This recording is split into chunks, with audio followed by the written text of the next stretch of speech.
you over there. I see you struggling with the numbers, but don't have no fear, cause I'm right here. We're gonna grow and learn together, there's no need to despair. Math cool like breeze, I can learn it with ease. So leave your concerns because it's time to learn.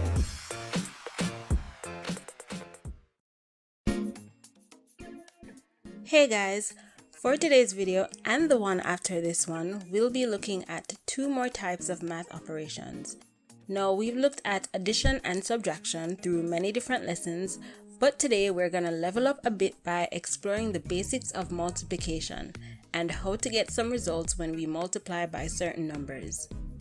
Now, the easiest way that I can explain multiplication is that it is a shortcut for addition. Let me give you an example.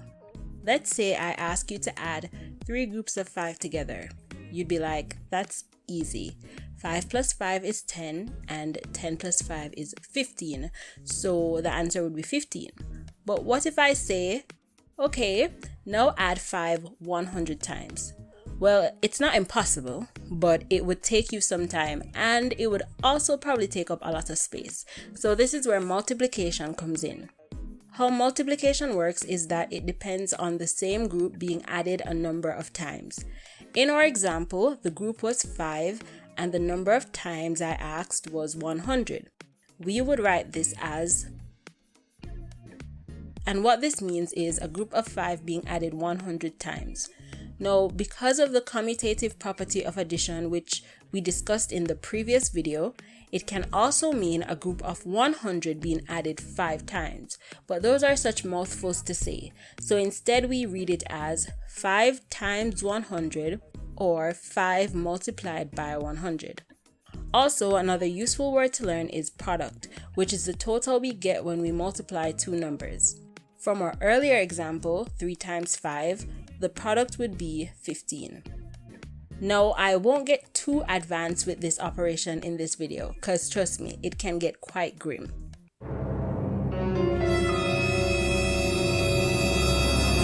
So for today, let's learn a few shortcuts to remember when we multiply different numbers by 1, 0, and 10. First up is multiplying by 1. By our definition of how multiplication works, which is the same group being added a number of times, multiplying a number by 1 means that we're adding one group of that number, which means that there would be no addition taking place because it's just one group of the number. So what we're left with is the exact number. So essentially, any number multiplied by 1 gives the same number. The product is itself, and because of this, 1 is labeled as the identity number in multiplication. The identity number for any operation is a number that, when combined with any number using that operation, it produces the same number as the result. In this case, any number multiplied by 1 gives itself. Not so fun fact, there's also an identity number for addition and subtraction.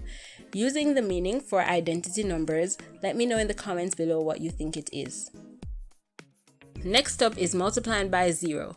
So again, let's break this down. By definition, multiplying a number by 0 means that we're adding 0 groups of this number, which means that the result will always be, well, 0. So 0 times any number would give a product of 0. Okay, that was really quick. Now let's move on to multiplying by 10. I feel like this is best taught using an example, so let's go. 2 times 10. Now let's see, we can add 2 10 times or we can add 10 2 times, and to me the second option sounds like it would take a shorter time, so let's go with option 2. Let me also just pause here to say that, like addition, multiplication is a commutative operation. So with multiplication, the order does not matter. Okay, so 2 groups of 10 being added, the answer would be 20. How about 10 times 5, which is 5 groups of 10 being added? The answer would be 50. But there is a pattern. No matter how many times we're adding 10 together, the ones digit will always be 0, and the number of tens will match the amount of times we've added. In other words, we know the tens place will be the number of times and the ones place will be a 0.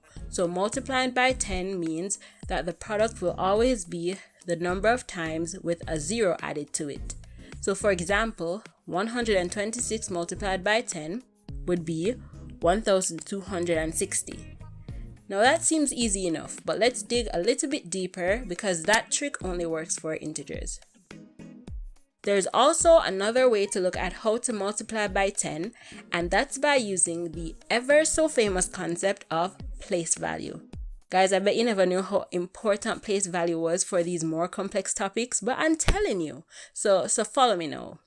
Multiplying by 10 can also be seen as shifting each digit into the next bigger place value group.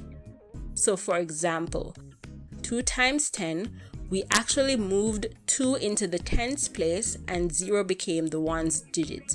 In other words, we could write 2 as a decimal and this would be the result.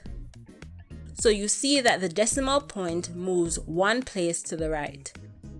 Now I think the easiest way to explain why this happens is that each place value group is done in groups of 10.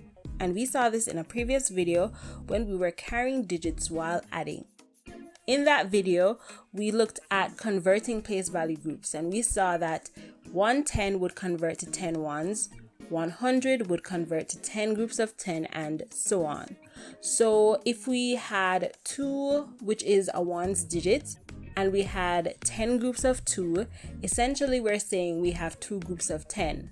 And that would convert to from the ones place value group to the tens place value group. Because of this, it means that every time we are multiplying a number by 10, it means that each digit has to be shifted over to the next place value group, which is the same as shifting the decimal point 1 place to the right. So now let's try this concept out on decimals. 57.453 times 10. We get the result by shifting the decimal point 1 space to the right, and that ensures that each digit moves up to the next place value group. So 4 tenths becomes 4 ones and so forth. Now you know I like to go above and beyond with the learning, right? So here's a little extra fact related to multiplication. Sometimes a centered dot can be used to represent multiplication. I maybe discovered this little fact when I was in 12th grade and I thought it was the coolest thing, so I stopped using this symbol for the longest while. Now, I couldn't find the actual reason why these two symbols are used and why the X is more popular, but depending on where you grow up, the standard for math symbols can be different. Some countries in Europe even use commas to represent decimals. And that's where we'll end the lesson for today. Like I said earlier, multiplication can get very tricky. But if we can bring it back to the basics, then I think you're in good hands. Now let's do a recap of today's lesson. Multiplication is a method used to add a group together a certain number of times to provide a product.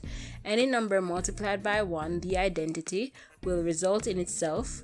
Any number multiplied by 0 will result in a product of 0.